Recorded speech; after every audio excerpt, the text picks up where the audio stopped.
Hi guys, welcome to my channel Lush Gardener. I hope you guys are fine and are safe. So in today's video we are going to be talking because we have already spoken about the blooms.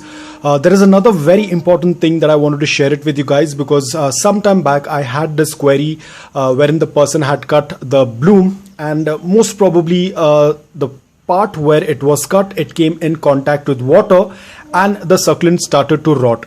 Now guys, you have to be extremely careful whether you are doing a stem cutting, pulling out of the dry leaves, separating of the offsets, or doing a simple stem cutting. Always remember, whenever there is a minute, very small little tiny cut on the succulent, never ever expose your succulent to moisture. Now, for example, it's about to rain in my city very soon, so I'm not doing a cutting of the bloom because if I have to cut the bloom, then I have to be extremely careful because there is going to be an open cut wherever I cut the bloom. So I have to be very careful. So that's the reason why I'm just leaving it aside. I do not want to take a chance because the succulent looks absolutely beautiful. I do not want to make a small little error wherein it's going to destroy my entire succulent. So what happens is that when you tend to cut off the bloom, there is going to be an open wound which is directly connected to the mother plant.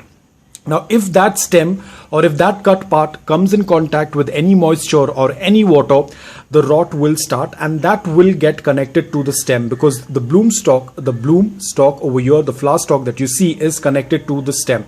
And when you tend to cut it off, you tend to leave a little bit of piece because you cannot cut the complete thing.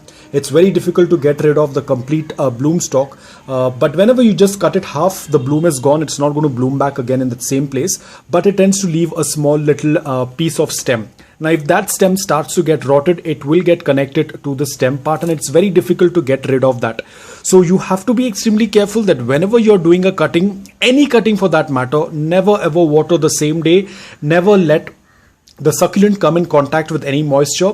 Now again, just like any other cuts, when you tend to cut the flower stalk off, it will take around 2 to 3 days for that cut to get healed up. So until those 2 to 3 days, it is a very crucial time. Now if you want, you can even add a little bit of cinnamon powder when you tend to cut it because that will help to dry the wound faster. But even if you do not add, it's absolutely fine. It will take around 2 or 3 days, or let's say to be on the safer side, it will take around 4 days for the cut to be completely dried up or to get callous. Even that part has to get calloused. Otherwise, if there is an open wound and if the water comes in contact or the moisture comes in contact, then there is a chance that the succulent might get rotted. I'm not saying 100%, but there is a slight chance and I do not want to take that slight chance at all because it's a very beautiful succulent.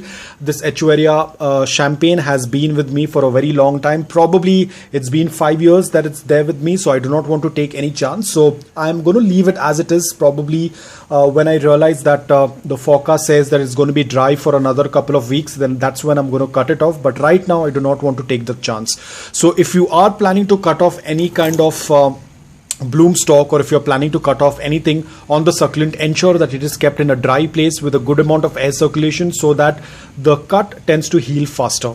So that's all about it, guys. I hope that this video was helpful to you. If it was, please hit the like button. If you're new to my channel, please consider subscribing to it. Until then, take care, stay safe and keep planting.